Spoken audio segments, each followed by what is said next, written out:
राधा वल्लभ श्री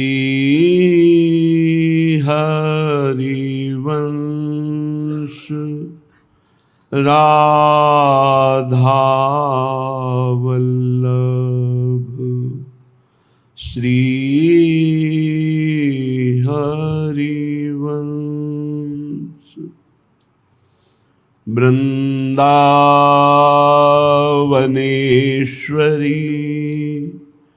तवैव पदारविन्दं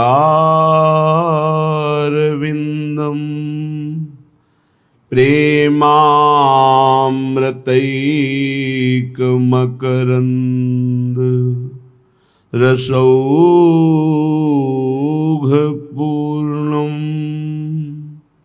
हृद्यर्पितं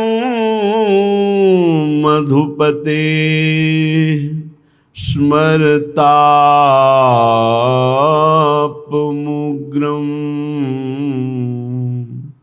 निर्वापयत्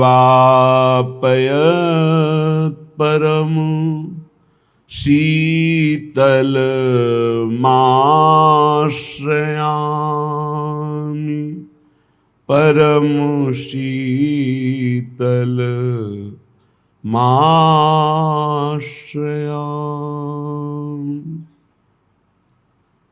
हे नाथ,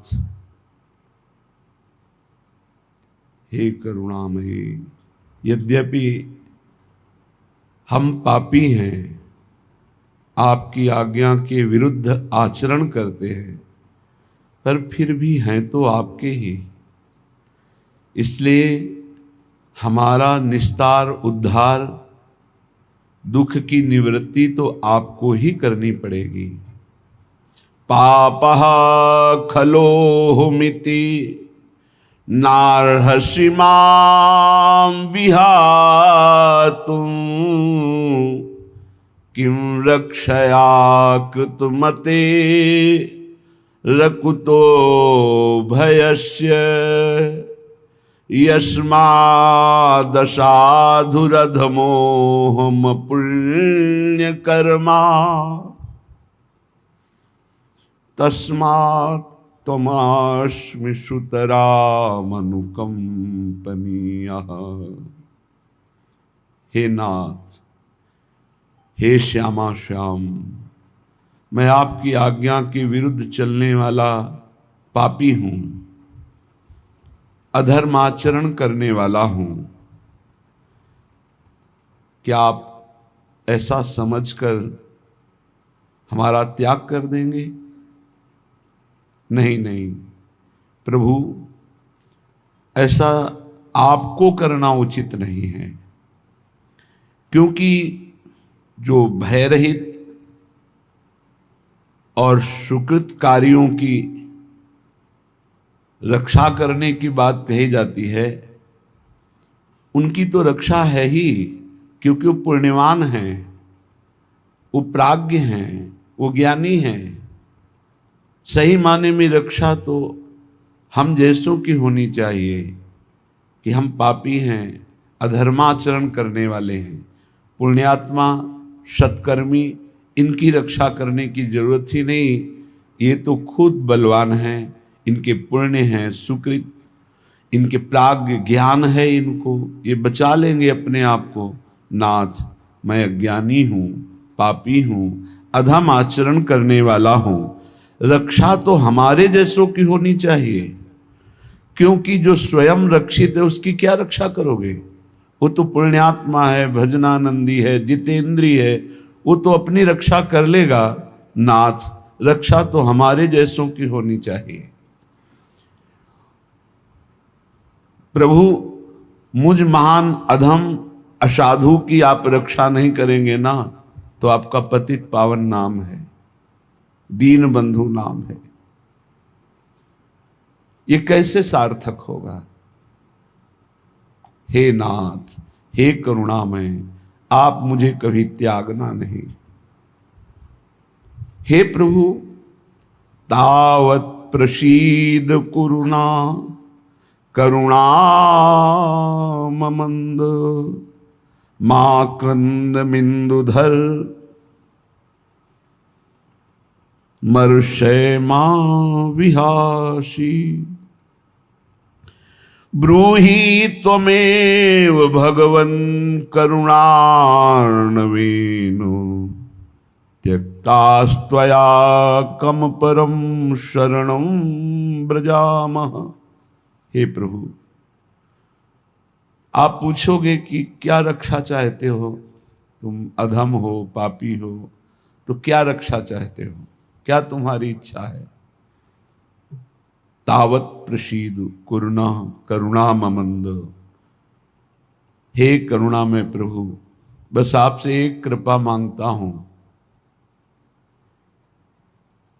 कि जिस समय मृत्यु का समय हो और मैं असमर्थ हो रहा हूं आपके स्मरण से, उस समय आप मेरे बुरे आचरणों को ना देखकर, इसने जीवन में मेरी आज्ञा का उल्लंघन किया, पाप किया, अपराध किया, ऐसी बातें ना देख करके आप उस समय मेरे हृदय में अपना स्मरण दे दीजिए। बस ये हम मांगते हैं। आपकी याद, जिस समय हमारे प्राण निकल रहे हों, मैं असमर्थ हूं, आपके स्मरण में मेरी पहुंच नहीं हो सकती, क्योंकि उस समय सब दुख से व्याकुल इंद्रियां, मन, बुद्धि सब मूर्छित हो जाते हैं। इतना भयानक दुख होता है मृत्यु के समय, ये सब बेसुध हो जाते हैं। तो नाथ, ये मान करके कि अधम है, पापी है, नीच है, आप उस समय हमारा त्याग न कर देना। उस समय हमारी एक इच्छा है कि मृत्यु के पहले आपकी स्मृति आ जाए। ये बहुत बड़ी बढ़िया बात है।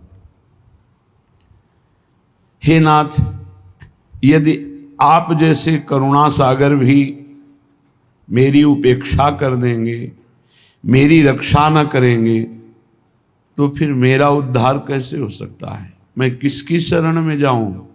कौन ऐसा है आप जैसा उदार? क्योंकि आपसे बढ़कर तो कोई है ही नहीं, आप जैसा भी कोई नहीं है। इसलिए मेरी अंतिम इच्छा ये पूर्ण हो कि जिस समय मेरा शरीर छूटने को हो, उस समय आपकी कृपा से आपकी स्मृति में डूबा हुआ शरीर छोड़ूं, आपके चिंतन में, आपकी याद में शरीर छोड़ूं, यही मांगता हूं। हे नाथ, तरहर चनांत समये तव पाद पीठ, मालिंग निर्भर मभंगुर भक्ति भाजा, निद्रा निभेन विनिमोलित लोचनस्य, प्राणा प्रयान्तु मम नाथ तव प्रसादात्। करुणामयी, मैं आपकी पूजा भी नहीं जानता कि कैसे आपको रिझाऊं, कैसे आपको प्रसन्न करूं।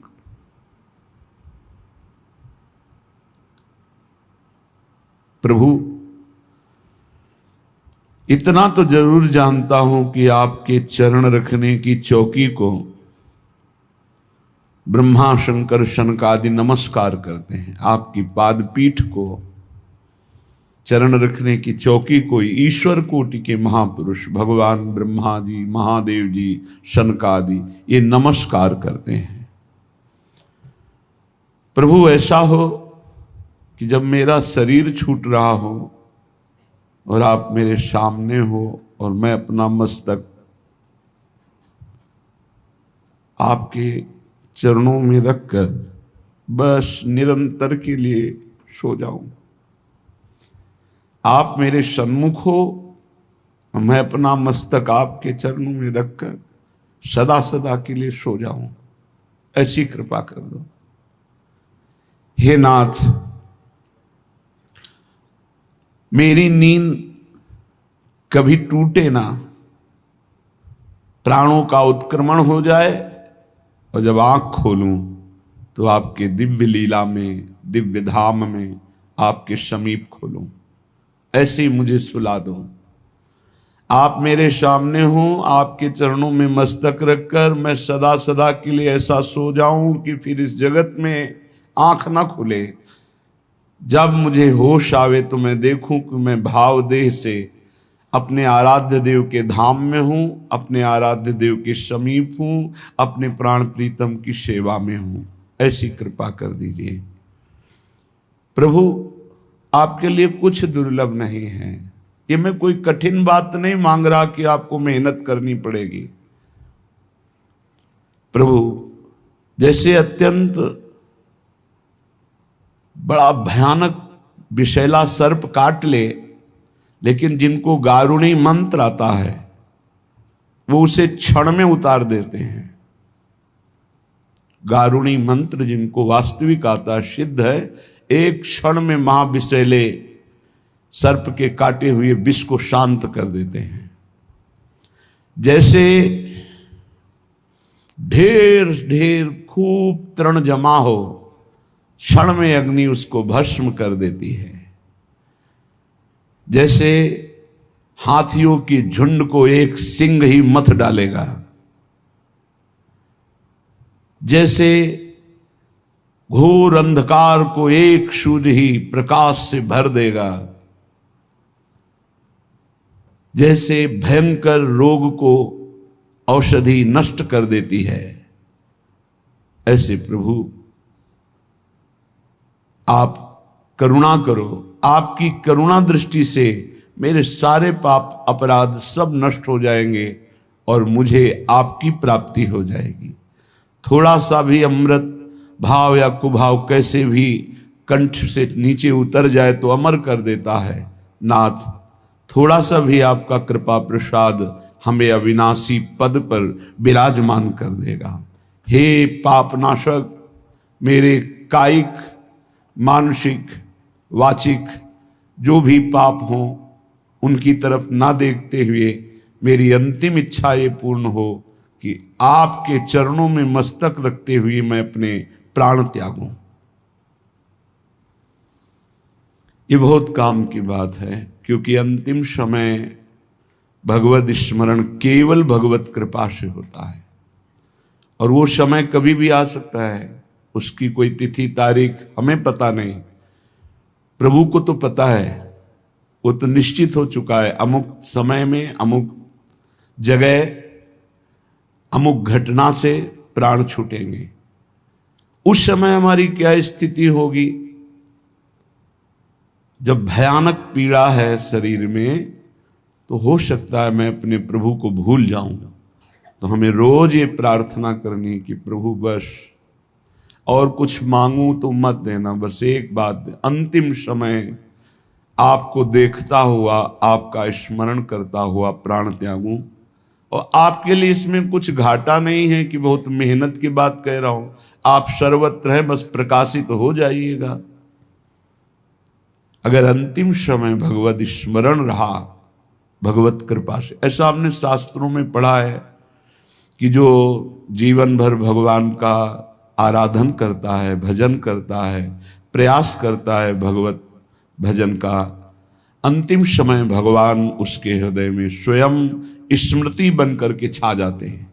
वो स्वयं स्मृति बन जाते हैं। और जो जीवन भर पापाचरण मनमानी आचरण करता है, तो अंतिम समय उन्हीं कर्मों के परिणाम स्वरूप उसको जिस योनि में जाना है वो चिंतन बन जाएगा। शुकर कुकर या जो भी, वही चिंतन बनेगा जिस योनि में जाना है। बस फिर दुर्गति नरक की भोग कर उस योनि को प्राप्त होता है। अंतःमति सो गति।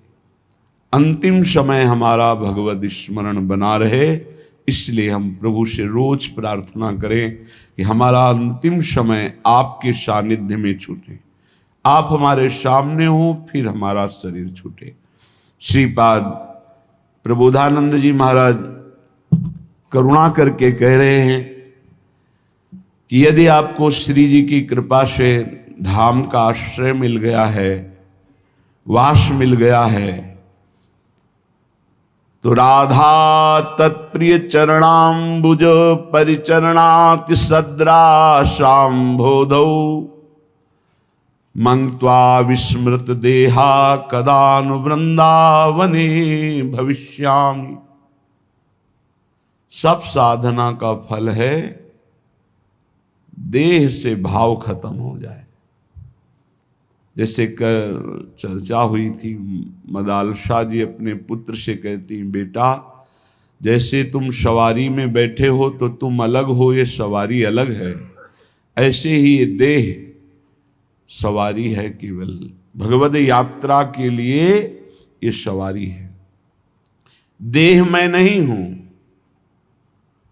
देह मेरा नहीं है, पंचभूतों से बना हुआ मायाकृत ये ढांचा है, और इसमें इतनी प्रियता है कि इसके सुख दुख, इसकी मांग मेरी मांग, इसके कर्म मेरे कर्म, यही दुर्गति का कारण हो गया।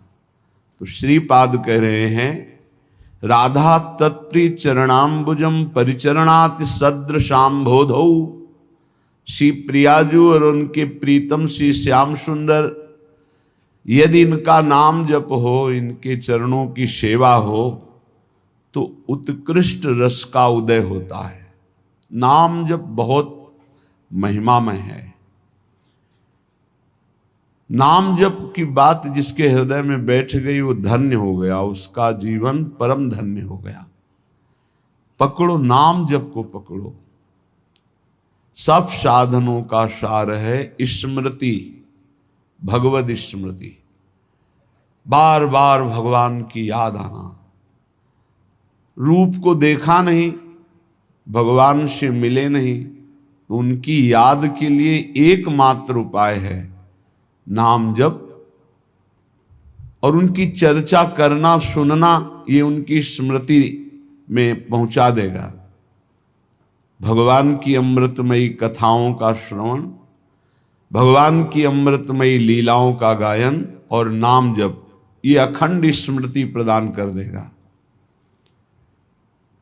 अनंत स्वयं ज्योतिरानंद दोहा, अनंतोल्लसत कृष्ण राधानुरागान, अनंतेश भूत्या कृतांजल्युपातेन, सदा नौमि वृंदाटवी सर्वभावान। वृंदावन अनंत तेजोमय है। ये सूर्य चंद्र के प्रकाश से प्रकाशित नहीं। सूर्य चंद्र को जो हम देख रहे हैं, ये हमारे प्राकृतिक नेत्र हैं, अभी दिव्य वृंदावन को नहीं देख रहे, जिसे श्रीपाद कह रहे हैं। अनंत स्वयं ज्योतिरानंद दोहा, ये स्वयं प्रकाश वृंदावन है। ये सूर्य चंद्र अग्नि आदि ज्योतियों से प्रकाशित नहीं है। और ये आनंद दोहा, ये आनंद रूपी दुग्ध दुह कर प्रदान करता है। अर्थात प्रियालाल के प्रेम रस को अपने में वास करने वाले, आश्रय करने वालों के हृदय में प्रकाशित कर देता है। अनंत अनंत दिव्य भावों की सृष्टि कर देता है। उपासक बैठे बैठे दिव्य चिंतन में खोया रहता है। ये श्री प्रिया प्रीतम के अनुराग रस में ऐसी स्थिति प्रदान करता है कि देह भाव मंगत्वा विस्मृत देहा, शरीर का विस्मरण हो जाए। अभी तो भक्ति का रंग ही नहीं आया, अभी तो सब कुछ शरीर है, खाना पीना सोना उठना बैठना सब, ये केवल बाह्य दशा में ही है। अभी अंतरदशा का प्रादुर्भाव नहीं हुआ। भक्ति का जो रंग है वो अंतर्भाव देह है। जब उपासक अधिक समय भाव देह में ही रहता है,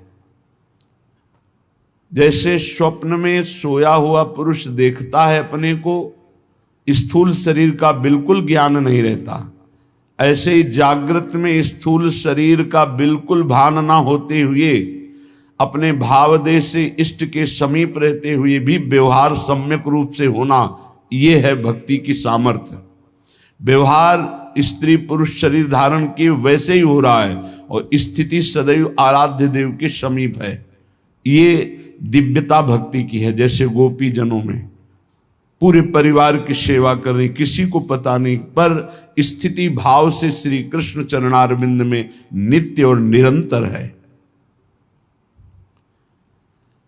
जो ईश्वर की अनंत विभूतियां हैं, वो उसकी अंजलि में अपने आप आ जाती है, जो वृंदावन का आश्रय वास लेकर प्रिया प्रीतम के चरणों की उपासना में रत है। मैं नमस्कार करता हूं ऐसे वृंदावन वासियों को जो प्रिया प्रीतम की स्मृति में अपने देह का भी विस्मरण किए हुए हैं। धन्य है देह कुटुम ते जाए छूट सबही विधि ना तो। अनंतेन्दु चंद्रिका सिंधु मग्नानंत श्वासोभा चमत्कार धारान अनंतानुरागई हरिर्व्यूहलांगान विहंगादिकान्नौमि वृंदावन स्थान। जैसे एक साथ अनंत चंद्रमा उदय हो तो कैसी कांति होगी, ऐसी कांति वृंदावन की प्रतिपल होती रहती है। अनंत चमत्कार का समूह वृंदावन है, अनंत शोभा युक्त है। श्री हरि और श्री लाडली जू इन दोनों को अनुराग में विह्वल किए रहता है। देखो, हम जीवों को प्रेम में विह्वल कर दे, क्या बात। प्रिया प्रीतम को प्रेम में विह्वल किए रहता है वृंदावन। ऐसे व्याकुल श्रीअंग वाले श्री प्रिया प्रीतम और उनके गुणगान में मस्त पक्षीगण राधा यशो मुखर मत खगावली के विहंगादिकान्नौमि वृंदावन स्थान। ऐसे प्रेम विह्वल प्रिया प्रीतम को देख रहे हैं और प्रेम विकल होकर उनका यश गान करे, ऐसे वृंदावन के पक्षियों को मैं नमस्कार करता हूं। ये जो कबूतर शुकादि पक्षी हैं, इनको जिनको देखते हो तत्काल देखते ही प्रणाम करो, ये शनकादि के समान महापुरुष है। ये हमने वाणी जी में पढ़ा है कि जितने पक्षी हैं कबूतर आदि, ये सब शनकादि महापुरुषों की महिमा वाले हैं, इतना भी कम नहीं है। इन पक्षियों को प्रणाम करना, इन पक्षियों के दर्शन करना, मानो हम बहुत बड़े महापुरुष शनकादि का दर्शन कर रहे हैं। विहंगादिकान्नौमि वृंदावन स्थान, वृंदावन में जो विराजमान पक्षी हैं इनको मैं नमस्कार करता हूं। दिव्य पुष्प पल्लवादि रम्य वल्ली शोभिते, द्वार देश दिव्य पुष्प तोरणादि चित्रिते, अंतरालि कल्पिताति दिव्य पुष्प तल्प के, दिव्य रत्न दीप राज सर्वतो विराजते। आहा, कैसा दिव्य शोभा का विस्तार कर रहा है निकुंज। बोले दिव्य दिव्य पुष्पों से लदे हुए वृक्ष हैं, पूरे वृक्ष रंग बिरंगे पुष्पों के गुच्छों से लदे हुए, और वृक्षों की डालें छाल ऐसे दिखाई देती मानो रत्नों से चित्रकारी की गई हो, दमकते चमकते हुए शाखा वाले। और जैसे तोरण बंधनवार बांधा जाता है, ऐसी आकृति लताओं ने स्वयं वृक्षों में लिपट कर ली है। और कुछ लताएं वृक्षों में ऐसे फूली हुई है जैसे तोरण ध्वजा पताका एक बंधनवार की तरह, और एक पूरी लताओं को आच्छादित करके लता मंदिर बनाए हुए हैं। और इन लताओं ने ही अपने नीचे पुष्पों की गादी बिछा दी, झंकृत हुई, कंपायमान हुई, पुष्पों की गादी बिछ गई, और दिव्य रत्नमय दीपक प्रज्वलित हो रहे हैं। वृंदावन की भूमि लताएं मानो तेजोमय रत्न ऐसे प्रकाश कर रहे हैं। और दिव्य काव्य नाटकादि पाठशील सारिका, कीर वृंद सुंदरेति मंजु कुंज मंदिरे, दिव्य भृंग गुंजितेन रंजितेति मोहने, कोकिलादि कूजितेन पूजितेन गीति भी। ऐसे लता मंदिर में शुक और शारिका, ये ऐसे सब बैठे, इधर शुक इधर शारिका, और दोनों राधा मोहन राधा मोहन ऐसे नाम गा रहे हैं। और दिव्य दिव्य प्रियालाल की केली भरे रस भरे वो वचन बोल रहे हैं, जो सुन सुनकर प्रियालाल को और आनंद हो रहा है। दिव्य काव्य नाटकादि पाठशील सारिका। और दिव्य जो भंवरे हैं, मानो राग रागिनियां मूर्तिमान भंवरों का रूप धारण करके गुंजायमान, पूरे लता भवन में भंवरे गुंजायमान हो रहे, पुष्पों के पराग को पाकर उन्मत्त होकर। शुक शारिका नाम कीर्तन गुण कीर्तन कर रहे हैं। और कोकिला की ध्वनि, कोकिलादि कूजतेन पूजितेन गीत भी प्रियालाल सराहना करते हैं।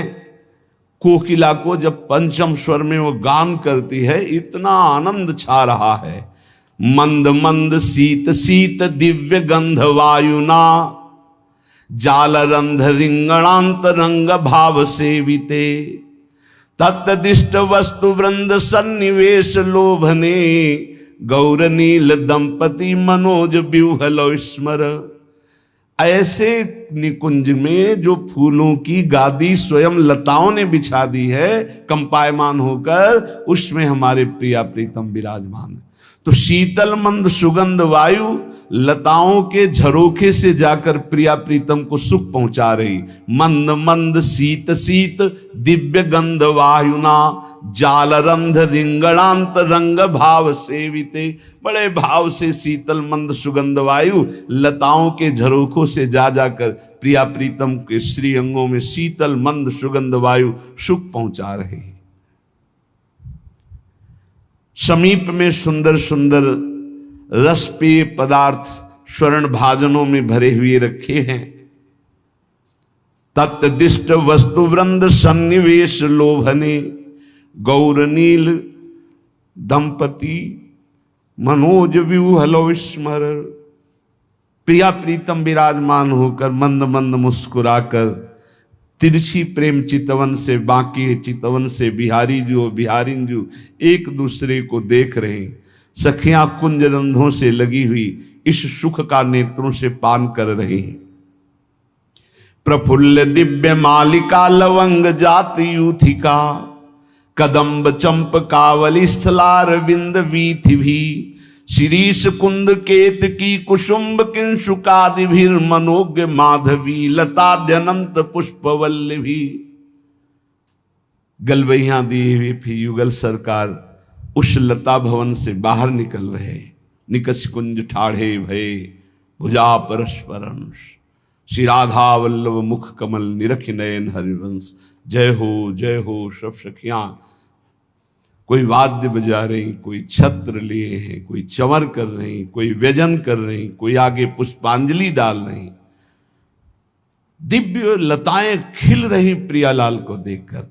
प्रफुल्ल दिव्य मल्लिका लवंग जाति जूथिका, प्रफुल्लित हो रही प्रियालाल को देखकर। दिव्य मल्लिका लवंग की लता, जाति यूथिका, कदम्ब अनेक प्रकार के चंपा, स्थल कदम्ब और शिरीष कुंद केतकी केशु आदि मनोहर माधवी लताएं, ये प्रियालाल को देखकर एकदम सब खिल जाती हैं, आनंद मगन हो जाती हैं।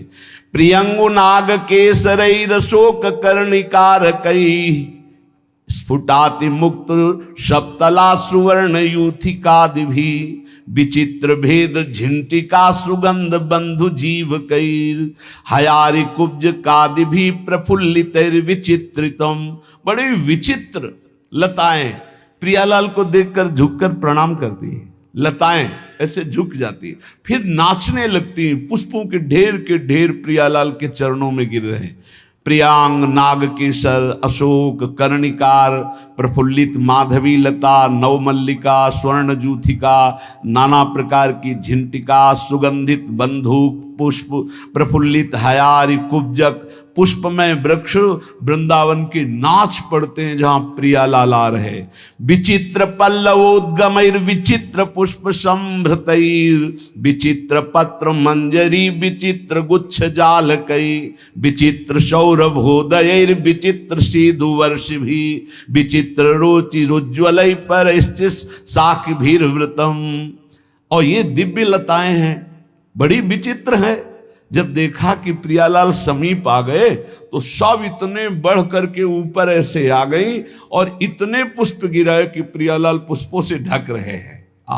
विचित्र पुष्पों से ढक गए प्रियालाल, ऐसे ऐसे पुष्प गिरे कि प्रियालाल ढक रहे, मानो पुष्पों से वर्षा करके प्रियालाल को सुख पहुंचा रहे लताएं। विचित्र इनके पत्ते हैं, विचित्र मंजरी है, विचित्र विचित्र गुच्छे हैं, विचित्र सुगंध है और विचित्र इनसे मधु वर्षण हो रहा है। अमृत कण धीरे धीरे धीरे धीरे ऐसे हवा में जा करके सुगंध से भरपूर्ण प्रियालाल को अपार सुख प्रदान कर रहे। ऐसे मंडित वृक्षों से वृंदावन भूमि को हम नमस्कार करते।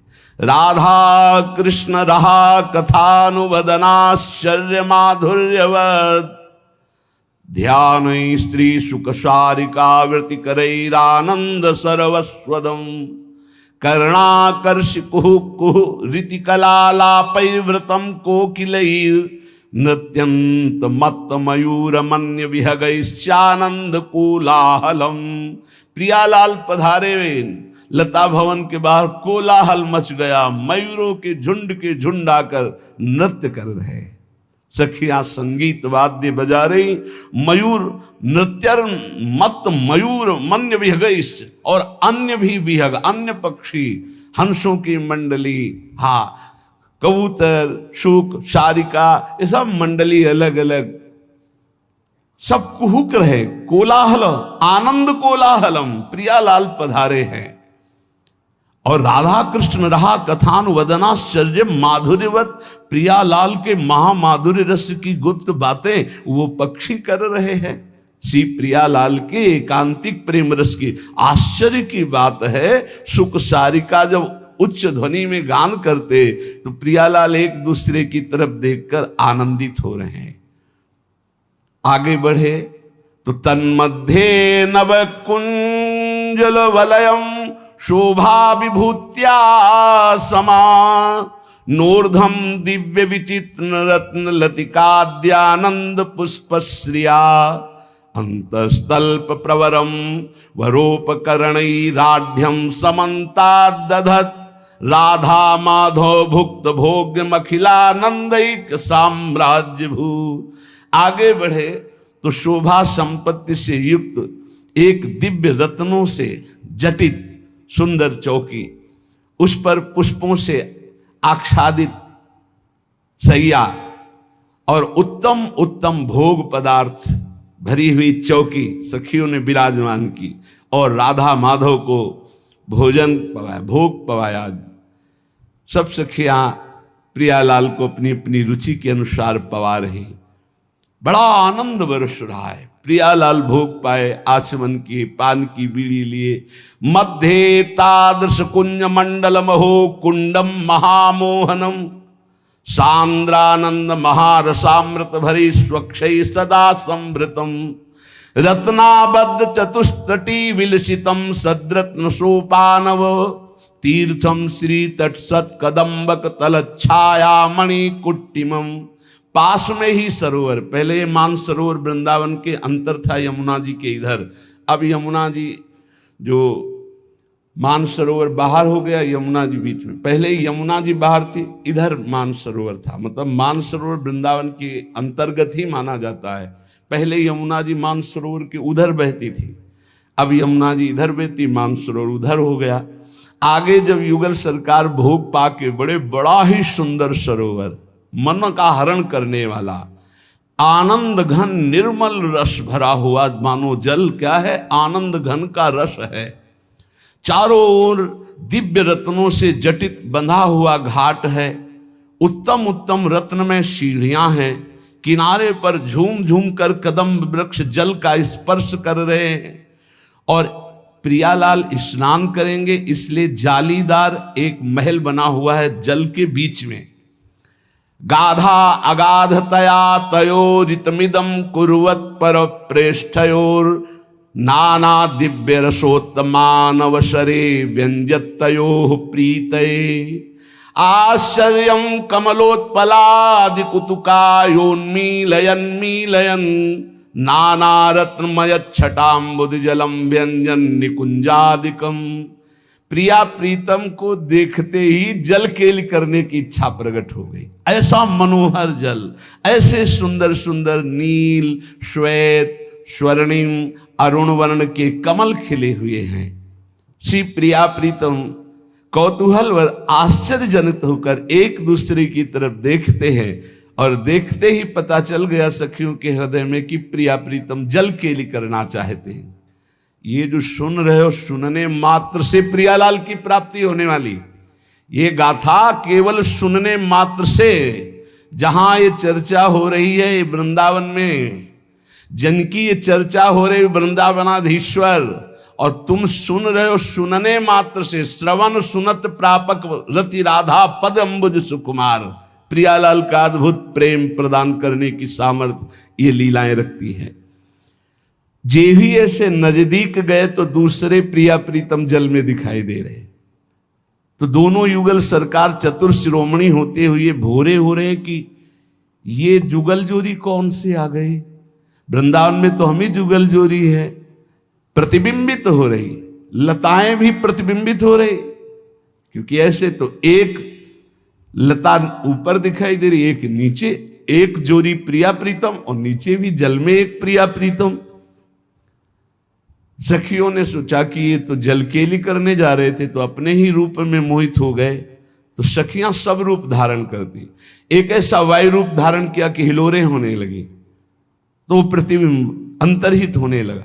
तब देखा अरे फिर निर्मर्याद महासुसौरभ चमत्कार विवर्धिष्णुभिर माधुर्यैश्च पदे पदे भूतमय रोमणाम मुहुर्हर्षणैः नाना रत्न सरोजनी कुमुदनी मुखैर महासुंदरम कीर्णम पुष्प चयस्तटक्षित रुहाम स्यंदैर मधुनामपि। ऐसा सुगंधित जल है मानसरोवर का, जिसमें प्रिया प्रीतम केली कर ले जा रहे। मन आकृष्ट हो रहा है प्रिया प्रीतम का सौरभ से। एक तो कमल खिले और स्वयं दिव्य चिदानंदमय जल है।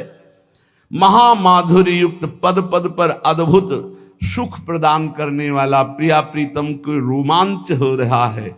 रत्न पद्म कल्हार बड़े बड़े सुंदर कमल खिले हुए हैं, तीर के वृक्ष झूम रहे हैं, मधुधारा की वर्षा हो रही है। मध्य वारि रतोत्कयो रसिकयोर व्यंजन निकुंजोत्तमम यद्वा रत्नमयाति सुंदर गृहम सर्वाली विस्मापकम अंभा संभव देववाथ परितश्चोर्ध्वम तले स्वक्षसत् रत्नक्षोणि समीहितोपकरणे दिव्य प्रसूनांतरे। श्री श्यामा श्याम रसकेली करेंगे, इसलिए अगाध जल गाध हो गया। गाधा गाध तया तयोरति मुदम कुर्वत परम प्रेष्ठयो। मेरे परम प्रेष्ठ प्रीतम युगल सरकार जल केली करने आ रहे हैं। देखो ये जड़ देश नहीं, या सब चैतन्य है। तो मान सरोवर का जल गाध हो गया। गाध माने कमर तक, जिसकी सीमा देखी। अगाध माने असीम अथाह।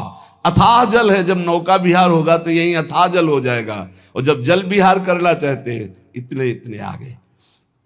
युगल सरकार ऐसे निर्मल जल में जो सुंदर कमल खिले हुए हैं जल केली कर रहे हैं।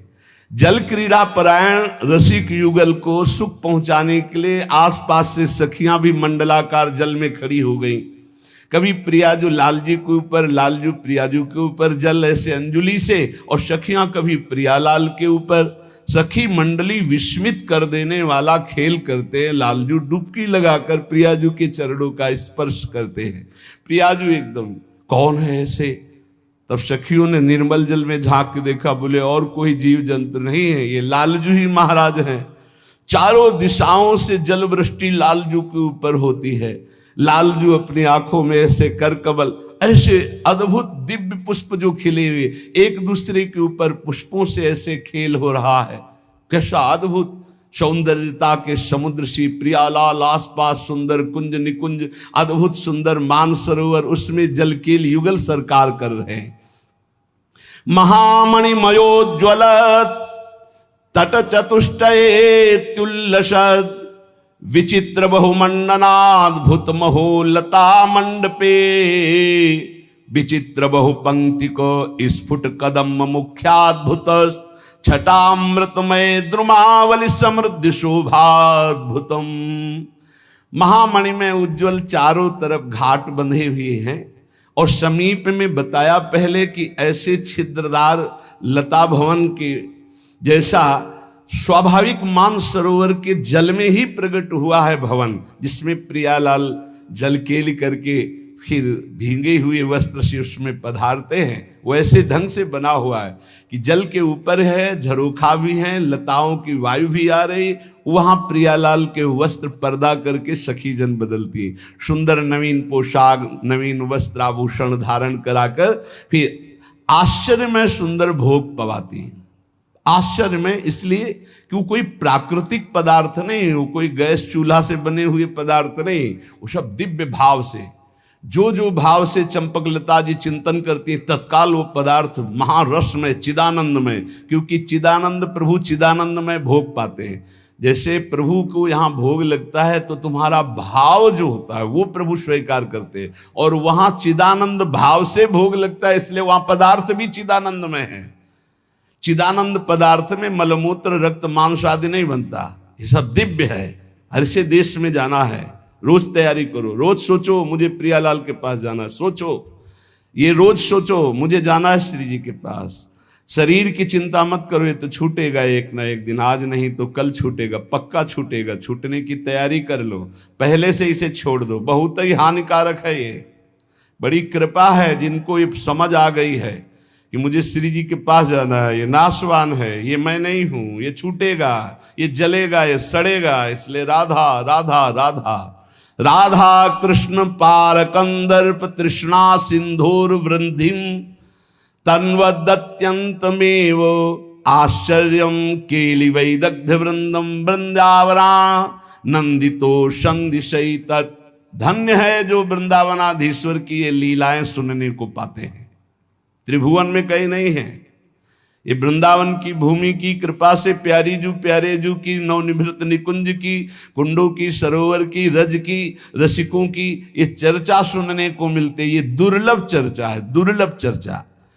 श्री किशोरी किशोरजू के अत्यंत आश्चर्य में केली वैदग्ध समूह की जो चर्चा है, श्रीपाद कह रहे मैं सदैव इसे गाता रहूं, इसे सुनता रहूं और इसे देखता रहूं, यही मेरी प्रार्थना है। श्री भगवत ऋषि जी महाराज कह रहे ये केली देखने का अधिकार इसीलिए हमारे अंदर जागृत नहीं हो पाता। कल चर्चा हुई थी कि रुचिलय सुच सेवा करे सेवक कहिए सोए, तन मन धन अर्पण करे रहाय अपन पो खोए, रहाय अपन पो खोए द्रवे तब हरि गुरु देवा।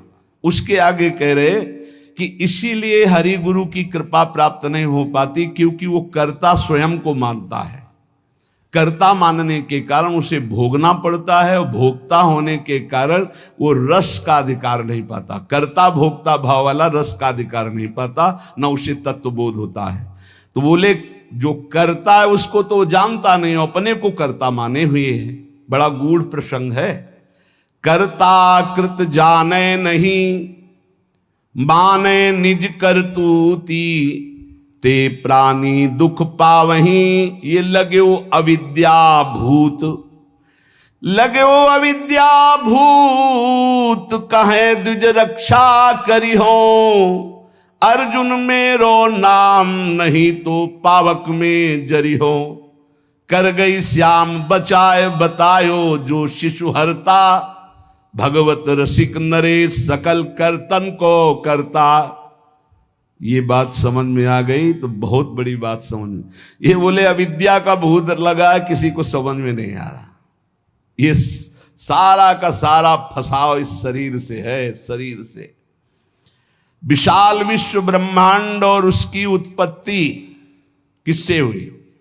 कर्ता कौन है? हरि। हरि के सिवा कोई कर्ता नहीं। वेद भी कहता है को हम बहुत श्यामा मैं एक बहुत रूपों में हो जाऊं, तो भगवान श्री हरि के नाभि कमल से ब्रह्मा, ब्रह्मा से महादेव, पूरी सृष्टि सब उसी। मूल कर्ता कौन हुआ? हरि। अभी जितना कार्य हो रहा है ये 3 गुणों से हो रहा है। तो 3 गुण किसके प्रकट किए हुए? हरि।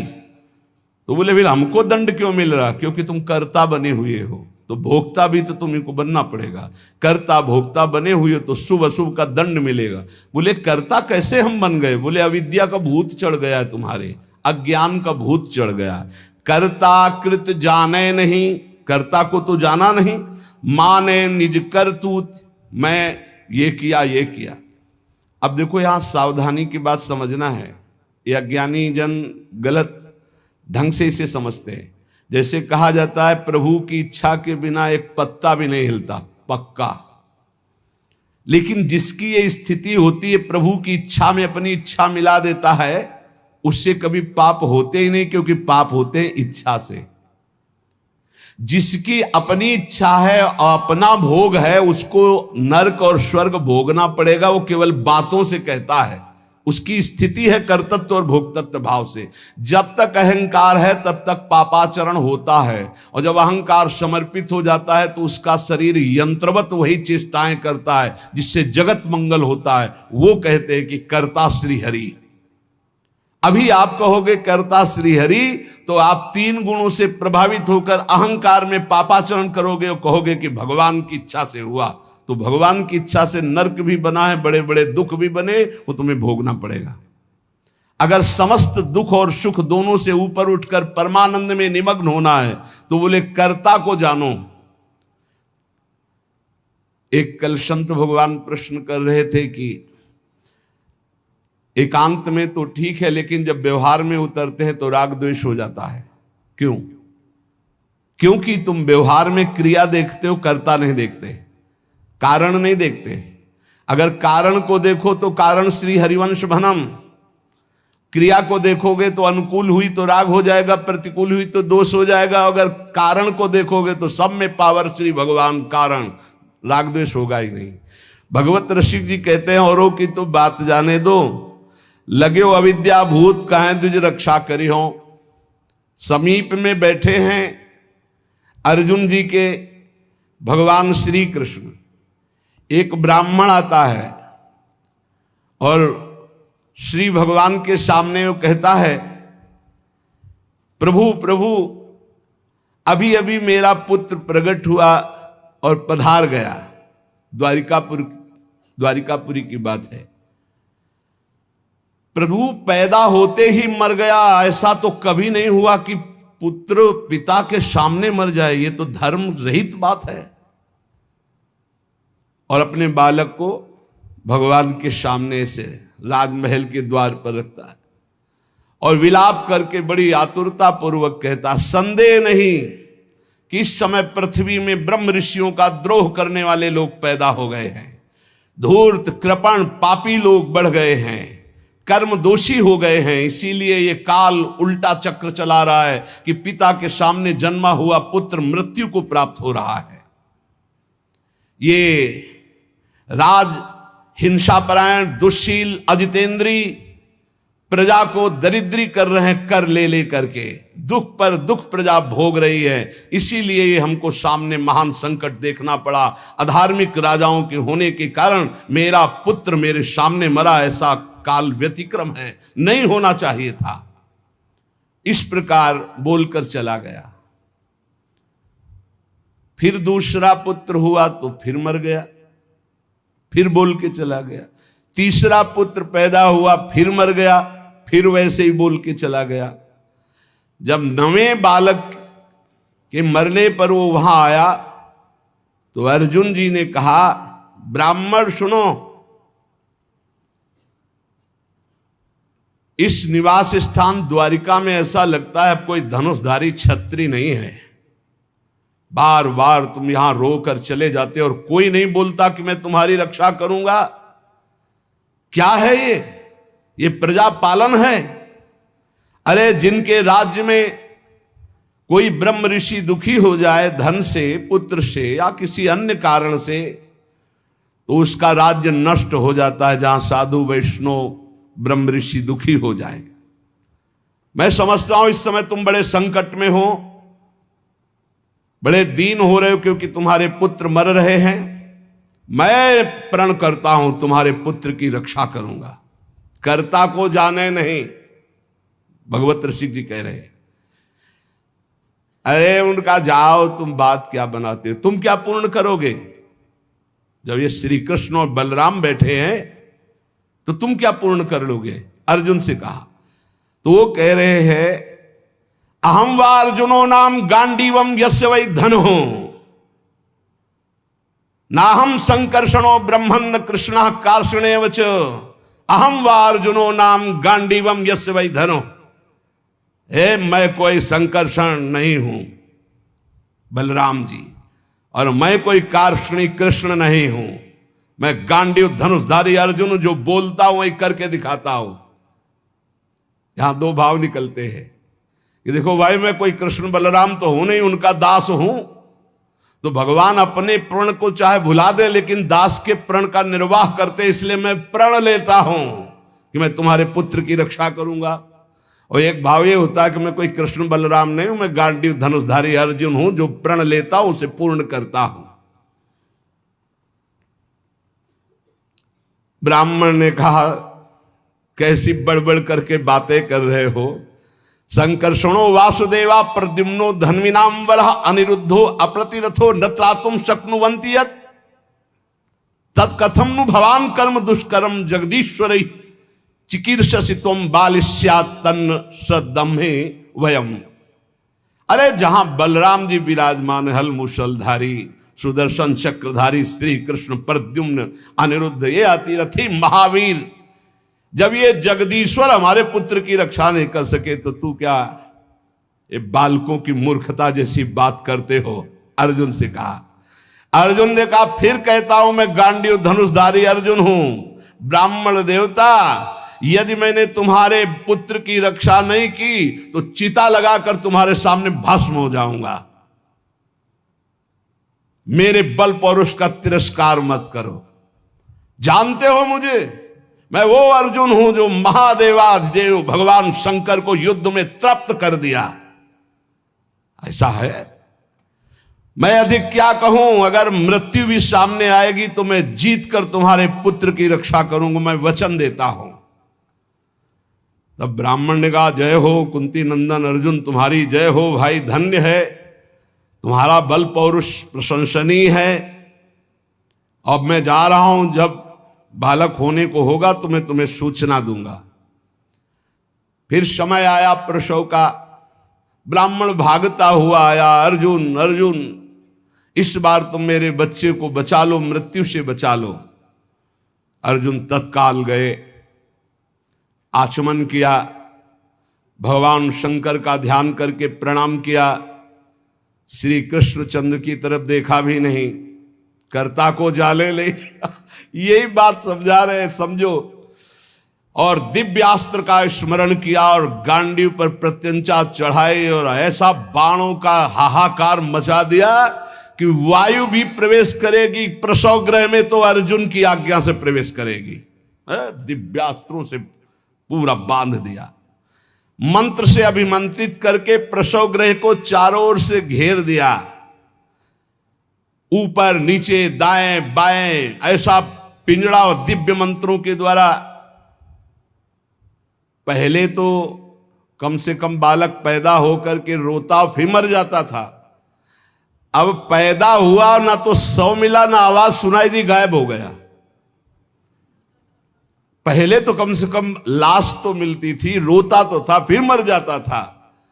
अब वो ब्राह्मण अर्जुन से कहने लगा कि मेरी मूर्खता देखो, इस नपुंसक की बात में मैं आ गया। हाँ, अरे जहां श्री कृष्ण और बलराम नहीं रक्षा कर पाए, इसकी डींग भरी बातों पर मैंने विश्वास कर लिया। ना प्रद्युम्नो ना अनिरुद्धो न रामो न च केशवा यस्य सेकु परित्रातुम कोन्यस्तद वितेश्वरः। कौन ऐसा है जहां श्री कृष्ण बलराम प्रद्युम्न और अनिरुद्ध नहीं रक्षा कर पाए, वहां और त्रिभुवन में कौन रक्षा कर सकता है? मिथ्यावादी अर्जुन को धिक्कार है, अपने मुंह से बड़ाई करने वाले गांडीव धनुषधारी अर्जुन को धिक्कार है।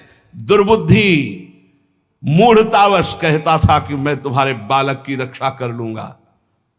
अब ब्राह्मण तो क्रोध में, देखने को मुंह नहीं मिला लड़के का, पैदा हुआ गायब।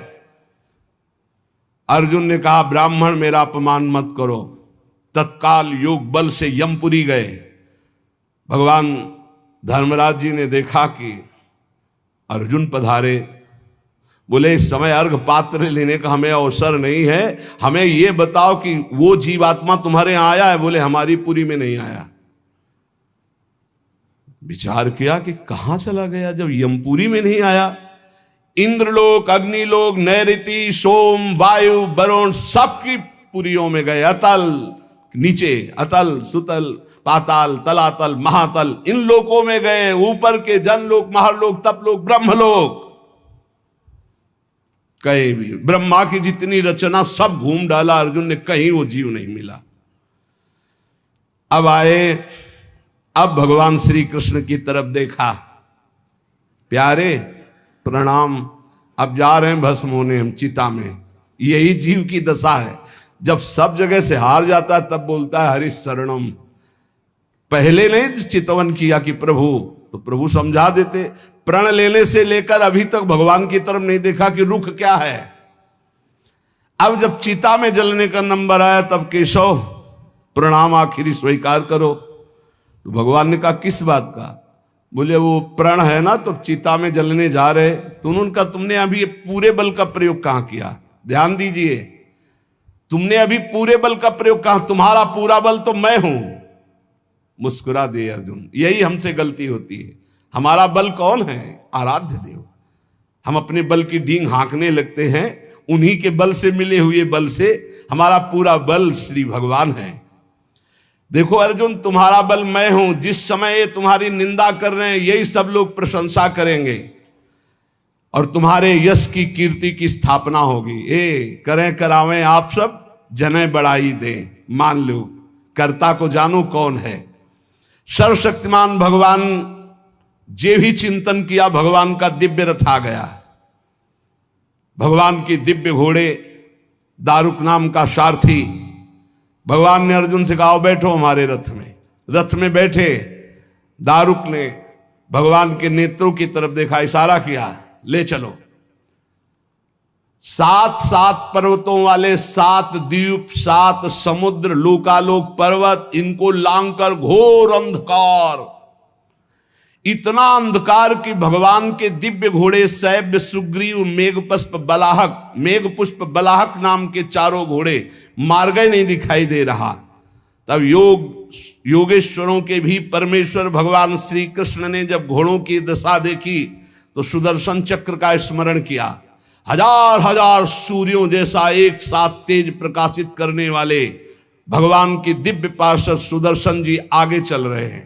घोर अंधकार में सुदर्शन चक्र से ज्योति ऐसी प्रकट हो रही कि सब अंधकार नष्ट होता जा रहा, प्रकाश। ऐसे भगवान के सेवक हैं, ऐसे भगवान के दास हैं। सुदर्शन चक्र के द्वारा बतलाए हुए मार्ग से चलकर अंधकार की अंतिम सीमा में पहुंचे। अब अंधकार के पास इतना दिव्य प्रकाश, प्रकाश ही प्रकाश, जैसे घोर अंधकार ऐसे घोर प्रकाश। अब वहां अर्जुन की आंखें चौंधिया गई, विवश हो गए, नेत्र बंद कर लिए। इतना तेज भगवान वहां भी सामर्थ्य प्रदान करी अर्जुन को और घोड़ों को भी। उस तेज के बाद महान जलराशि, श्याम वर्ण का जल ही जल, अगाध जल, जल पार किया तो तेज आंधी, वायु ही वायु। भगवान की ही केवल सामर्थ्य पहुंचने की और सामर्थ्य रही। अब वायु के प्रवाह में बड़ी बड़ी तरंगें उठने लगी। फिर भगवान ने उसको शांत किया। आगे बढ़े तो एक दिव्य महल, और उस महल में मणियां ऐसी चमक रही थी मानो हजार हजार सूर्य एक साथ प्रकाशित हो रहे। भगवान भगवान है, भगवान जैसा कोई नहीं। चारों ओर बड़ी ही उज्जवल ज्योति फैल रही है। देखा अनंत महिमा से युक्त भगवान शेष जी सैया बनाए हुए, और अद्भुत एक एक सिर पे ऐसे मणि चमक रही, ज्योतिर्मय। प्रत्येक फण पर सुंदर सुंदर मणियां जगमगा रही। 2 नेत्र बड़े ही भयंकर नेत्र, और शेष भगवान का श्रीअंग कपूर जैसा गोरा है, कैलाश पर्वत के समान श्वेत वर्ण, नीले रंग की जीभ और गला नीला, भयंकर नेत्र, फणों पर मणि चमक रही। अर्जुन ने देखा शेष भगवान की सुखमयी सैया पर सर्वव्यापक महान प्रभावशाली परम पुरुषोत्तम भगवान भूमा पुरुष विराजमान है। अर्जुन बार बार श्री कृष्णचंद्र जी की तरफ देख रहे हैं, भूमा पुरुष है तो एक ही, ये कहां ले आए, एक तो ये श्री कृष्ण, एक ये श्री कृष्ण, क्योंकि द्वारिकाधीश भी चतुर्भुज रूप और हरि भी चतुर्भुज रूप। शरीर की कांति वर्षाकालीन मेघ के समान श्याम रंग, अत्यंत सुंदर, पीतांबर धारण की, मुख पर प्रसन्नता, कमल जैसे नेत्र, बहुमूल्य मणि जटित मुकुट, कुंडल कांति, घुंघराली अलकावली, लंबी लंबी सुंदर भुजाएं, कौस्तुभ मणि, वक्षा स्थल में श्रीवत्स का चिन्ह, घुटनों तक माला, वही श्रृंगार जैसा द्वारिकाधीश का वैसा ही प्रभु का श्रृंगार। अर्जुन ने देखा नंद सुनंद जय विजय ये सब पार्षद मूर्तिमान होकर, पुष्टि श्री कीर्ति अजा ये चारों दिव्य शक्तियां, रिद्धियां निधियां लोकपाल, ये सब वहां हाथ जोड़े खड़े हैं। वो भगवान श्री कृष्ण भी प्रणाम कर रहे हैं। तो अर्जुन देख रहे हैं कि ये है क्या लीला, अपने आप को अपने आप से, और कह रहे प्रणाम करो, ये अनंत महिमाशाली भूमा पुरुष भगवान है। अर्जुन भयभीत हो गए कि एक तो ये मेरे सखा श्री कृष्ण, दूसरे ये भूमा पुरुष। श्री कृष्ण ने फिर प्रणाम किया और हाथ जोड़कर कहा कि हे भूमा पुरुष, आप कृपा करके आदेश कीजिए। गंभीर वाणी में बोले, हे अर्जुन और हे श्री कृष्ण, तुम दोनों को देखने के लिए मैंने उन पुत्रों का अपहरण किया, मैंने अपने पास मंगाया। तुम मेरे ही अंश से प्रकट हुए हो और धर्म की रक्षा के लिए पृथ्वी पर अवतार ग्रहण किया। पृथ्वी के भार से दैत्यों का संहार कर चुके हो, अब तुम्हें लौटकर हमारे ही स्वरूप में फिर विलीन होना है। तुम पूर्ण काम सर्वश्रेष्ठ हो, जाओ अभी कुछ कार्य बकाया है, लोक संग्रह के लिए वो कार्य करके पुनः मेरे पास आ जाओ। भगवान श्री कृष्ण भी हाथ जोड़े खड़े, अर्जुन भी खड़े हैं। अति विचित्र भगवंत गति, बड़े बड़े ख्याली। अर्जुन के होश उड़ गए, नए भूमा पुरुष कौन हो गए भाई, ये परम पुरुष तो हमारे सामने खड़े हैं, यही है यही। अगर ये अपने रहस्य को न बतावे तो कोई, इनका एक नाम है अनंत, कोई अंत ही नहीं पा सकता है। अर्जुन और श्री कृष्ण को आदेश किया, सर झुकाकर, अर्जुन देखते जा रहे, सर झुकाकर भगवान कह रहे जो आज्ञा। फिर वो सब बालक वापस कर दिए। उन बालकों के लिए वैसे ही मार्ग से फिर द्वारिका में लौट के आए, और बालक अपनी अपनी आयु के अनुसार बड़े भी हो गए थे, वैसी आकृति रूप क्योंकि पहचान ले श्री कृष्ण अर्जुन ने उनको समर्पित किया। अर्जुन के आश्चर्य की सीमा न रही। तब उन्होंने अनुभव किया और भगवान से कहा, प्रभु मुझे पता चल गया। बोले क्या? बोले पूरे जगत में जिसके बुद्धि बल, ज्ञान बल, पौरुष बल जो कुछ भी है वो हे श्री कृष्ण केवल आपकी कृपा से है, ये मुझे पता चल गया। यही पता चलना है। इसीलिए रोज सत्संग सुनो, एक बार सुनने से काम नहीं चलेगा। गीता सुनने के बाद क्या कहा था? नष्टो मोहा स्मृति लब्धा। फिर क्या हो गया? फिर मोह। ये हवा है, आंधी है, कभी भी गंदा कर सकती बुद्धि को। देखो अर्जुन जी ने गीता सुनने के बाद कहा था नष्टो मोहा स्मृति लब्ध, फिर मोह हो गया, मोह माने अज्ञान। फिर कहने लगे कि मैं कोई श्री कृष्ण बलराम, आज फिर बोल रहे हैं आप। इसीलिए निरंतर भजन और सत्संग के लिए महापुरुष जन कहते हैं, जिससे हमारी बुद्धि रोज पावन होती रहे। जैसे पोछा लगा दिया सोनी लगाने के बाद और दरवाजा खुला छोड़ दिया तो फिर गंदा होने की संभावना। इस समय हर इंद्रियों को शासन में रखते हुए नाम जप करते ये परम पद तब प्राप्त होता है। तो इसलिए भगवत रसिक जी कह रहे हैं कि कर्ता कृत जाने नहीं, माने निज करतूति, ते प्राणी दुख पावहीं, लगो अविद्या भूत। ये बहुत जल्दीबाजी में फिर सब बिगड़ जाता है। धैर्य पूर्वक भगवान का आश्रय लेकर नाम जप में लगो, इसी से परम मंगल होता है, इसी से परम लाभ होता है।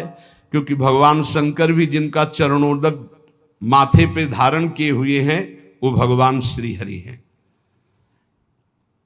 एक बार सरस्वती नदी के तट पर ब्रह्म ऋषि जन यज्ञ कर रहे थे, तो उसमें सब ऋषियों ने कहा कि यद्यपि भगवान ही सब रूपों में है, पर भगवान के किस रूप को सर्वश्रेष्ठ मानकर आश्रय लिया जाए और अग्र पूजा की जाए यज्ञ में। भगवान के सब रूप हैं, हमें कोई संशय नहीं। तो उनका प्रगट रूप की महिमा प्रकाशित करने के लिए किसी ब्रह्म ऋषि को परीक्षा लेनी होगी त्रिभुवन के तीनों बड़े ईश्वरों की, हरि, देवाधिदेव महादेव, ब्रह्मा। तो ब्रह्मा पुत्र भृगु जी खड़े हुए, उन्होंने कहा परीक्षा तो हम ले लेंगे, निर्णय आप कर देना। सब ऋषियों की वंदना करके भृगु जी गए और ब्रह्मा जी के सामने ऐसे खड़े हो गए। ब्रह्मा जी ने देखा कि पुत्र है पर अभद्र व्यवहार, महापुरुषों के सामने ऐसे नहीं खड़ा हो जाता, नहीं सारे पुण्य नष्ट हो जाते हैं।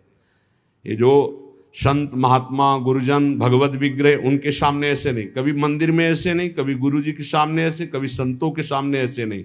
वो अभद्र मंगलकारी आचरण वाले लोग होते हैं जिनको ज्ञान नहीं, ऐसे खड़े होना, हाथ बांधकर खड़े हो नहीं, हाथ जोड़कर खड़े हो या सौम्य मुद्रा में खड़े हो। अगर वो सामने से निकल रहे तो नेत्रे झुका दो, केवल इतना ही कर दो अभिमान में। अगर बहुत भरे हो तो थोड़ा नेत्रे झुका दो, ना हाथ जोड़ो। चलो तुम्हारा अगर घट जाता है हाथ जोड़ने से तो ऐसे कर लो। तो ब्रह्मा जी के सामने गए, बस ऐसे ऐसे खड़े हो। क्रोध आया कि इतना बड़ा ऋषि होकर और ऐसा अभद्र व्यवहार करता है, पर फिर एकदम भ्रकुटी तो चढ़ी, गुस्सा तो आया, पर शांत हो गए। है तो मेरा ही बेटा, भृगु जी ब्रह्मा जी की तो पुत्र है। ब्रह्मा जी शांत हुए, भृगु जी कुछ नहीं बोले, चले गए। जब कैलाश पहुंचे तो देवादिदेव जी ने कहा आओ आओ ब्रह्म ऋषि श्रेष्ठ, आओ तुम्हारा स्वागत है। बोले मुंडों की माला धारण करते हो, चिता की राख लगाते हो और हम तुम्हारे गले लगेंगे। अरे उन्होंने कहा हम तुम्हें ब्रह्म ऋषि मान के स्वागत करें, तुमने ऐसे समझा क्या उठाया त्रिशूल? भगवान शिव ने कहा तुमने ऐसे समझा क्या कि हम तुम्हारा आदर कर रहे हैं ब्रह्म ऋषि मानकर के तुम जो है अवहेलना कर रहे हो। आप मुंडों की माला पहनते हो, चिता की भस्म लगाते हो, कहते हो आओ तुम्हारे गले लग जाएंगे। महादेव जी ने उठाया त्रिशूल, रोक, भृगु जी चल दिए वहां से। और भगवान श्री हरि के धाम पहुंचे वैकुंठ में। लक्ष्मी जी चरण चाप रही थी, अर्ध निमीलित नेत्र में परमानंद में डूबे हुए भगवान गए, सीधे एक लात मारी छाती पे। लक्ष्मी जी तो आश्चर्यचकित हो गई, तभी कहा कि भीख मंगाऊंगी ब्राह्मणों, तुम हमारे प्रीतम के लात मारा ना। ऐसे पहले प्राय ऐसे ब्रह्म ऋषि जन जो होते थे ना, व्यवस्था, वेद के अपार ज्ञानी, तप के महाधनी, भोजन की व्यवस्था। लक्ष्मी जी कहते तुम्हारे पास नहीं आएंगी, हमारे प्रीतम को लात मारा है ना तुमने। लक्ष्मी जी तो थोड़ा नाराज हुई और हरि उठ के बैठ गए और चरण दबाने लगे। कहा बड़ा कठोर हृदय है हमारा, आपके बड़े कोमल चरण हैं, अगर मुझे पता चलता तो मैं आपके चरणों की अगवानी करता, मुझसे अपराध बन गया कि मैंने अगवानी भी आपके चरणों की। और चरण दबाने लगे। भृगु जी के नेत्रों में अश्रु आ गए और कहा प्रभु बस यही देखने के लिए हमको सब ब्रह्म ऋषियों ने भेजा था। यद्यपि आप ही शिव हो, आप ही ब्रह्मा हो, आप ही चराचर जगत हो, पर प्रभु आपका जो करुणा वरुणालय हरि रूप है यही सर्वाराध्य है। तो कर्ता कृत जाने नहीं, यही बचाते हैं, सबको बचाते हैं। एक बार ब्रकासुर नाम का एक असुर था, उसने सोचा कोई ऐसा देवता मिले जो जल्दी प्रसन्न हो जाए, हमारी कामना की पूर्ति कर दे। तो देवर्षि नारद जी मिल गए। नारायण नारायण नारायण। देवर्षि नारद जी एक ऐसे महात्मा है जिनको कोई द्रोह नहीं करता। त्रिभुवन में कंस भी एकांत में बैठालकर सलाह लेता है, हिरण्यकश्यप भी उठकर आदर करता। कोई भी हो त्रिभुवन में देवर्षि नारद जी से कोई नहीं, जिसको मिलेंगे बिल्कुल पक्की सलाह बताएंगे। कंस ने स्वागत किया, बैठाला और कुशल मंगल। हाँ प्रभु, पूरा प्रजा राज्य सब कुशल मंगल है। अभी अभी की बात है, वो वसुदेव जी आए थे लड़के को लेकर, हमने वापस कर दिया कि हमें तो 8वां से भय है। नहीं नहीं, गड़बड़ है। कमल उठाया, कहा देखो यहां से गिनो 1 2 3 4 5 6 7 8, आया ना 8वां, पहला आया ना, फिर दूसरे शुरू किया, हर 8वां हो सकता है।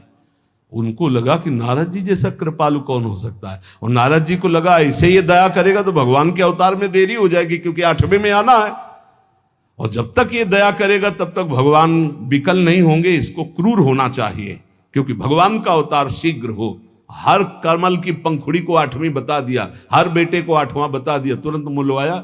नारद जी एक ऐसे महात्मा है जिनको सब कोई आदर करता है। बृकासुर ने देखा, साष्टांग दंडवत हुआ, नारायण नारायण। महाराज कोई ऐसा भगवान बताओ जो बहुत जल्दी प्रसन्न हो जाए। बोले वो तो शास्त्रों में प्रसिद्ध है, आशुतोष, देवाधिदेव महादेव, उनके ज्यादा आशुतोष, वो ऐसे देवता है वो जल्दी प्रसन्न हो जाते हैं। और कोई सेव संतरा की जरूरत नहीं भाई, देवाधिदेव महादेव देख लो, कोई देवता ऐसा भोग नहीं पाएगा, त्रिभुवन में कोई देवता नहीं ऐसा भोग पाएगा जैसा देवाधिदेव भगवान शिव एक चुल्लू जल में प्रसन्न। ऐसे ऐसे कृपालु हैं कि जो कोई सृष्टि में न स्वीकार करे वो स्वीकार करने के लिए तैयार, उतने में प्रसन्न हो जाते हैं। बोले आशुतोष देवाधिदेव महादेव हैं। और वो सोचा कि मंत्र और ये आराधना हमसे तो बनेगी नहीं, आसुरी प्रवृत्ति है, तो अग्नि को प्रकाशित करके अपने शरीर का मांस नोच नोच करके स्वाहा, भगवान शिव का मंत्र जपता तो स्वाहा। भगवान शिव बड़े कृपालु के, बेकार को ऐसे, हम तो एक चुल्लू जल में प्रसन्न हो जाते हैं, इतनी भगवान शिव प्रसन्न हो गए। कर्ता को जाने नहीं, हम ये बता रहे। भगवान शिव ने कहा काहे को तुम इतना कष्ट सह रहे हो, क्या चाहिए तुम्हें? तो माता जी के सहित प्रकट हुए थे। माता जी त्रिपुर सुंदरी, असुर है ना, राक्षस, तो इसकी बुद्धि तो राक्षसी ही रहेगी। भगवान शिव की तरफ देखा, माता जी की तरफ देखा। उसने कहा प्रभु मेरी इच्छा है कि मैं जिसके ऊपर हाथ रख दूं वो भस्म हो जाए। भगवान शिव बिना विचार किए बोले तथास्तु, ऐसा ही हो।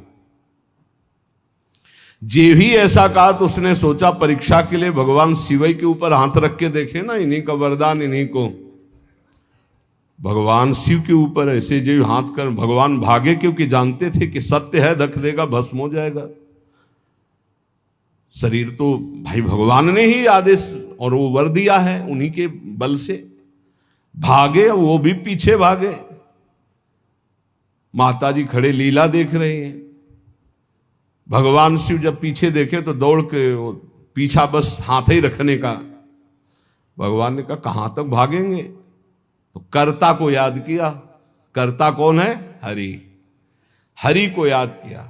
जो ही याद किया तो आ गए ब्रह्मचारी के रूप में, और भगवान शंकर से इशारा किया चैन की सांस लो, अभी इसका हिसाब करते हैं। नजदीक गए, बोले प्रणाम बृकासुर जी। इतना प्यार से विश्व में कोई नहीं बोला था, वो तो असुर था। प्रणाम बृकासुर, अमृतमय वचन और ऐसा आकर्षण और ऐसे कमल नयन और ऐसी चितवन को खड़ा हो गया।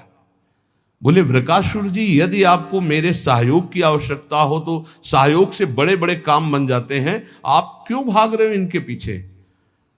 बोले इनके ऊपर हाथ रखने, तो तुम्हारे हाथ में कुछ है क्या जो रखना चाहते हो? बोले वरदान दिया है शिव जी ने कि जिसके ऊपर हाथ रख दोगे वो भस्म हो जाएगा। अरे बोले अभी तुम्हें विश्वास है? दक्ष ने साप दे दिया था, इनके पास कोई ताकत नहीं रह गई। तुम हाथ रख के अपने ऊपर देखो, अगर झूठा निकलेगा ना तो दोनों मिल करके, हाँ ये बात तो पक्की है। एक सेकंड में हिसाब कर, अरे हरि है, हरि। एक सेकंड उसको ये समझ में नहीं आए कि अगर हाथ रखा सच्ची हुआ तो कौन बताएगा आके इनको। जो ही ऐसे किया सो क्षण में भस्म हो गया, राख हो गया। भगवान शंकर ने बोले प्रभु थोड़ा सोच समझ के वरदान दिया करो, तुम तो ऑर्डर डाली हो, अपनी भी सुरक्षा नहीं देखते। भगवत रसिक जी कह रहे कर्ता कृत जाने नहीं, माने निज करतूती, ते प्राणी दुख पावही, लगो अविद्या भूत लगो विद्या भूत कहें द्विज रक्षा करी हो, अर्जुन मेरो नाम नहीं पावक में जरी हो। कर गही श्याम बचाए बतायो जो शिशु हरता, भगवत रसिक नरेश सकल करतन को करता। इसलिए एकमात्र भगवान की शरण में हो जाओ, जितने कर्म कर रहे हो वो प्रभु को समर्पित कर दो। और रोज एक बार हमारी प्रार्थना है, ये सब याद नहीं कर पाएंगे पर सत्संगी हो इसलिए याद करना, मरना है। ये बात हमारी बात पक्का मान लो, ये हम बहुत बड़ा मंत्र बता रहे हैं। अगर ये एक बार 24 घंटे में एकांत में सोचोगे कि यार मरना है, सब कुछ छूटेगा, जाना है, तो आपका भजन बनने लगेगा, आप कुछ कमाई कर लोगे। अगर ये भूल गए कि मरना है तो मनमानी पापाचरण होता है। मौज लो, जो होगा देखा जाएगा। नहीं, तुम देखने लायक नहीं रहोगे। तुम क्या जानते हो जब कर्मों का फल आता है तो भोगना कैसा होता है? नहीं, तुम्हें पता नहीं। इसलिए आनंद में जीवन व्यतीत करने के लिए यावत स्वस्थमिदम कलेवरम यावत च दूरे जरा। आज शरीर स्वस्थ है तो ऐसा उपाय कर लो कि आपका मन निरंतर नाम जप में लग जाए, बस जीत जाओगे। हर समय नाम जप, बहुत ठौर ठिकाना मजबूत मिल गया है। ये कोई भ्रम वाला मार्ग नहीं है जहां आप लगे हो। ये तस्मात् शास्त्रम प्रमाणम ते, ये कोई मनमुखी मार्ग नहीं है कि अपनी वासनाओं की पूर्ति के लिए किसी नए मार्ग की स्थापना की हो। ये आचार्य परंपरा से, ये सदग्रंथ, सदवाणी, सदव्यवहार, सदाचरण से युक्त ये भगवत मार्ग है। इसलिए हरिशरणम, भगवान के चरणों का आश्रय लेकर निरंतर भजन करो और इसी जन्म में हम प्रभु को प्राप्त हो जाएं, ऐसा उत्साह रखो। शेष चर्चा आगे। श्री राधा वल्लभ लाल की।